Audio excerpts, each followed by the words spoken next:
Aí, ó, igual eu falei mesmo sobre o Celta, ó.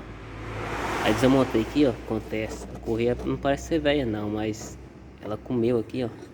Os pó dela solta aí, ó. Vendo? Comeu a correia. E o barulho tá vindo bem da bomba d'água, vendo? Quando passa a correia aqui, ó. Olha a folga que tá aqui, ó. Tá vendo, ó? O dia da bomba d'água tá bom, ó. O barulho, ó. Essa peça aqui tá estragada, você tá vendo, ó? Mas se deu foi sorte, porque se tivesse andado aqui, eu ia arrebentar essa correia.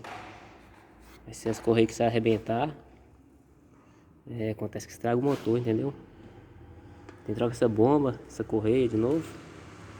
E o tensor lá embaixo. Aí vai evitar aquele barulho lá.